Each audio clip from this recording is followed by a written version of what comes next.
Hi guys, this is an episode of Kanta Analysis. So mag-a-analyze tayo ng mga kanta. Kanta Analysis. Analysis ng kanta. So this is Archive at nandito kayo sa Archive YouTube channel. Ayan. So ang ating i-analyze na kanta ngayon or i-reactan, no? Magre-react tayo sa kanta na pinamagatang 5 years. Yes, hindi siya 6 years, hindi 7 years. No? So, sabi nga ni Basha. So, ito ay kanta ng isang banda mula sa 90s, no? Yung Sugar Hiccup. So, isa to sa mga gusto kong banda nung 90s. No? Mabuhay ang batang 90s. Yung mga panahon na yun, ang daming mga OPM bands, no? Sobrang dami. Eraserheads, River Maya, nung medyo late na, Parokya ni Edgar, mga Razorback, Wolfgang, marami pa, baka may makalimutan ako pero sobrang dami talaga. Lahat, kahit nga yung mga underground nakikinig ako, mga urban bandits, mga punk, yan, no, ang dami. Solid yung eksena dati. I'm not saying na hindi solid yung ngayon, pero grabe talaga yung dati. So, syempre, namunguna dyan yung E-Heads. Diba? Mas maraming may favorite ng E-Heads, no? But itong Sugar Hiccup, no? Isa sa mga astig na banda. At itong kantang 5 years, isa sa mga astig na song. So, napakinggan ko na to, no? Actually, lagi ko itong piniplay talaga. At sigurado ko, isa to sa mga gusto nyong malaman yung lyrics. No? Isa to sa mga kanta sa buhay nyo na gusto nyo talagang malaman yung lyrics. So, pakinggan natin siya, no? At himay-himayin natin yung meaning ng kanta. Let's go!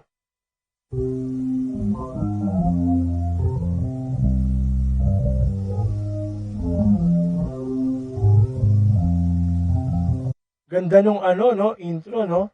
So, most likely, yan, bass guitar yan, no? Kasi hindi kasi ako, nagbabanda pero enthusiast ako, no? Kumbaga, mahilig akong makinig, mahilig akong manood, tapos, siguro lang, feeling ko, meron akong kakayanan to distinguish yung mga musical instruments between each other. So, pag may mga nagbabanda akong friends, tapos paparinig nila, pakinggan mo yung bass nito, pakinggan mo yung drums nito. Tapos mali pala ako, no? Kung ano yung pagsasabi ko. Hindi pala bass yung tinutugtog kanina. Pero I feel na bass yun, no? And bass guitar.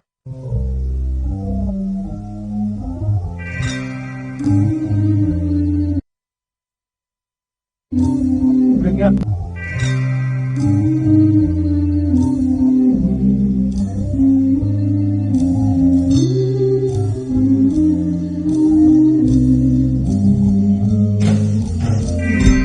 Lupit nung intro, humming, no? Lupit.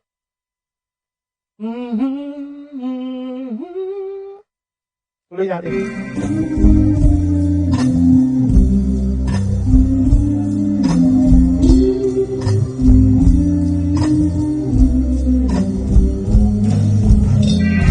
So, parang inulit niya lang ulit yung humming, no? Pero may may kumbaga parang alam mo na papasok na yung unang stanza no? Kasi naging mas mas naging anong tawag doon? Mas dinig na yung music, no? Yung mga instrument, no? Mas lumakas. So alam mong papasok na, ito i-intro na ganyan yung mga pasok, ganyan, di ba?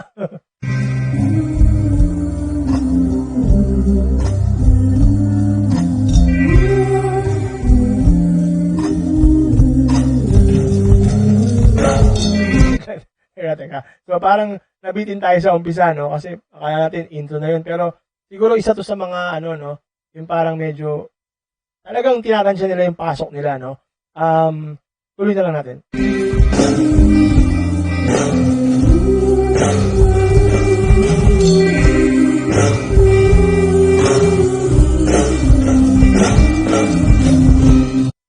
So, ito feeling ko talaga papasok na to kasi yun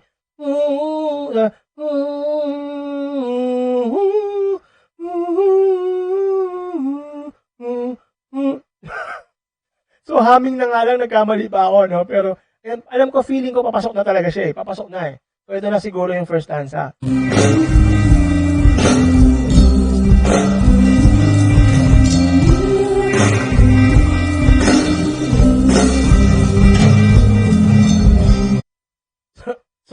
teka, no? So, 1 minute na mahigit, no? At, so, puro humming talaga siya, no? Yung intro niya, no? Puro humming talaga yung intro niya.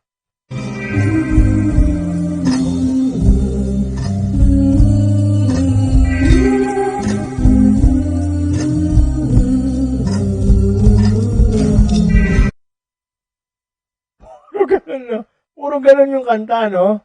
So, siguro naman, ano to, no?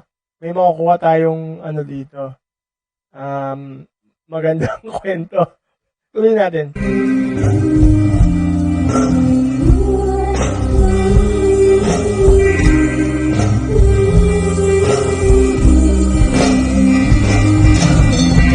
Ayan, pero medyo nag-iba yung ano niya, banat niya dun, ha? Actually, confused ako kung ano ba siya, or hu. Pero anyway, hindi naman yun makatulong sa pagpapataas ng GNP ng Pilipinas. Hayaan na natin kung hu o Di ba?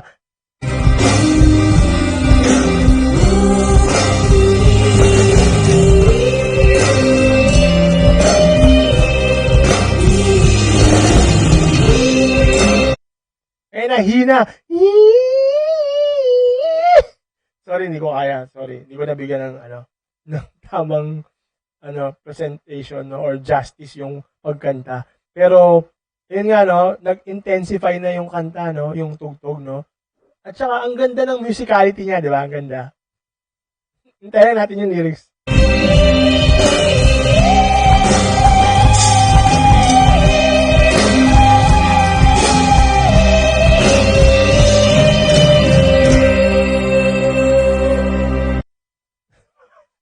Parang patapos na yung kanta.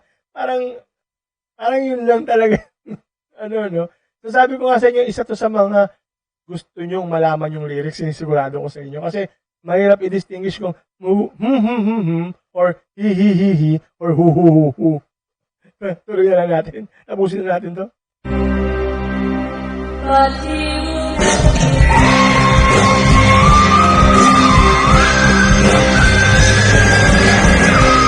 Ayun, may sinabi rin siya, but he will never be back. Ayun. Kailangan tandaan ko yung lyrics na yun, ha. Tandaan nyo yun, guys, ha. Kasi baka makalimutan natin, eh. But he will never be back. So, ayan, nilagay ko na sa screen, no. So, kasi, yan yung pinaka-lyrics niya, no. So, hinihintay ko, hindi ko tuloy alam ngayon kung intro ba yan o ending na ba yan. Kasi, kakapasok niya lang, di ba? So, tuloy natin.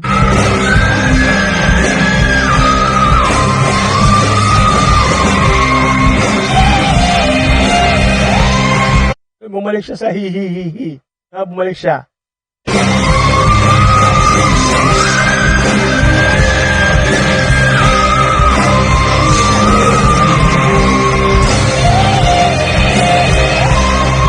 So, patapos na to. Patapos na talaga to.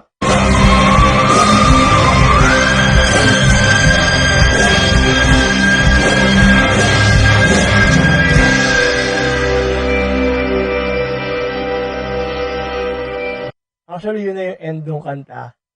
Ayan, napakalupit, Napakalupit. So, ang hirap nung lyrics i-memorize. At sana, ano kayang meaning na, no? Siguro may malalim dun, eh. Feeling ko, di ba kasi, di ba si Groot sa Marvel, no? Sabi ng I am Groot, pero meron pala siyang mga meaning dun, no? Iba-iba pala yung mga sinasabi niya. Minsan, sumasang-ayon siya. So, dito siguro, no? Kasi siguro kaya to pinamagatang 5 years, no? Kasi ang tagal nating naghihintay, no? Sa sa lyrics, no? Anong petsa na? Parang intro lahat, no? Yan. Pero, sana ma-memorize niyo yung lyrics kasi ang hirap talaga i-memorize. But he will never be back. So, 1, 2, 3, 4, 5, 6, no? Okay? Medyo mahaba lang yung sa back. Kasi ang taas nung kanta niya dun, eh.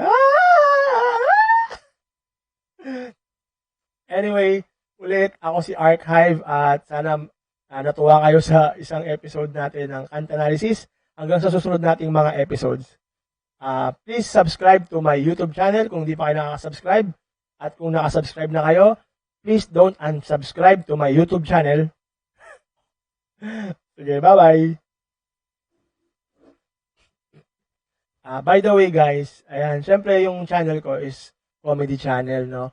Pero gusto kong bigyan ng justice yung kanta kasi isa talaga to sa mga favorite songs ko. At alam nyo, intense talaga yung eksena nung 90s pagdating sa mga OPM bands, no? At malupit talaga tong Sugar Hiccup. Dati meron ako nung yung tape nila kasama to, no? Nawala na lang lahat ng mga tapes ko. Yung iba kasi doon record lang kasi 'di ba, halimbawa nakikinig kami nung 90s sa mga radio station like mga NU 107 or LA Rock, ano, o kung saan man pinapatugtog yung mga gusto namin na kanta. Not necessarily na bumibili kami ng tape, no, na original, but nire-record namin dun sa cassette kasi may recording yun eh. Yung CD, alam ko, walang direktang recording sa mga CD player na wala. Pero yung cassette, yung tape dati, meron yun, no. Sorry, nagkakalabasan ng edad. Pero gusto kong bigyan ng justice tong kantang to, no. Sorry kasi, syempre comedy channel tong sa akin. Pero, still, gusto kong banggitin to na ang ganda nung musicality nung kanta. No, kasi, kanya-kanya tayong interpretation ng mga, or expression ng songs or ng mga feelings natin, no, sorry. Kanya-kanya tayo ng expression ng mga feelings natin. So, isang way na to express is yung music, no, or yung songs. And, yung vocalist or yung composer kung sino man ang nag-compose nito, kung yung lead vocals man ang nag-compose nito. Syempre, way of expression niya yun. Meron nga kanta sa mundo, walang tunog eh. Yun daw yung way of expression niya, no? Pero anyway, but this one, meron naman tong melody, 'di ba? May rhythm, 'di ba? May lyrics din naman eh. May silang pero may laman 'yan syempre. Astig, napakastig. Una ko tong narinig sa GMA Super Show ba yun? Hindi ko na maalala, basta gabi yun eh, gabing-gabi na. Show ni Kuya Germs, ni Herman Moreno. Hindi ako sure kung walang tulugan na ba yun o Master Showman, hindi ko alam, basta Channel 7 yun dati. Tapos, sabi ni, parang doon pinatugtog sila. Natatawa si Kuya Germs, pero sabi niya ang galing, which is totoo, ang galing nitong Sugar Hiccup. And meron akong narinig na or napanood na fan theory sa YouTube, no, dito sa YouTube. At siguro panoorin niyo na lang kasi ayokong kunin yung paliwanag niya, no. I want to give credit dun sa talagang mas bigger fan kesa sa akin ng Sugar Hiccup. Nakita ko yung isang video sa YouTube si Barbara Jean, interview sa kanya ni Comics Man. So ilalagay ko na lang yung link below para mapanood nyo rin. So, wala naman siyang kinalaman talaga dito sa ginawa kong reaction video. Pero, gusto ko lang makita nyo yung explanation ng big fan ng Sugar Hiccup din na si Barbara Jean. Ang galing nung theory niya na yung kanta is parang nung umpisa, medyo lang siya, naiinip lang siya, hinihintay niya. Siguro nag-break sila. Hindi pa masyadong intensified, no? Pero along the way, nag-intensify yung kanta, pabigat yung bagsak ng ng mga instrumento, no, pati yung pagsasalita or yung pagkanta niya, paghaham niya mas bumibigat. Tapos doon sa huli yung kaisa-isang linya na but he will never be back. So meaning noon may umalis, 'di ba?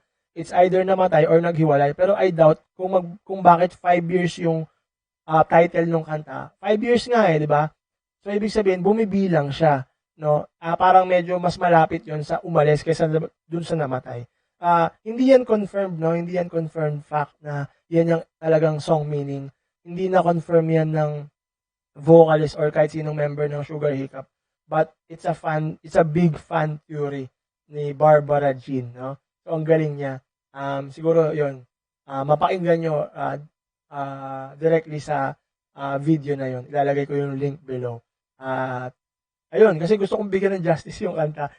Hindi ko niloloko yung kanta, no? But this is siyempre comedy channel. So sana nag-enjoy kayo, no? At may natutunan kayo. At sana ngayong pandemic, sana okay lahat sa inyo at patuloy tayong mag-ingat para matapos na yung ating mga problems sa virus, no? Huwag tayong mag-spread pa lalo ng virus, no? Kung tingin nyo kung anong makakatulong, kung tingin nyo mas makakatulong yung magpabakuna, di magpabakuna kayo kung sakaling gusto, kahit na hindi naman bawal walang face shield, no? Dapat mag-face shield pa rin kayo, di ba?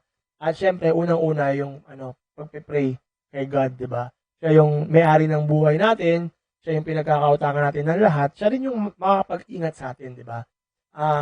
Wala namang nag-worry sa mundo na nadagdagan yung buhay niya dahil nag-worry siya. Wala nun. Kahit anong lungkot mo, kahit anong alala mo, hindi madadagdagan ng buhay ang buhay mo dahil sa pag-alala. 'Di ba? Sa pag-aalala. So sabi nga dun sa isang verse, 'di ba, sa Philippians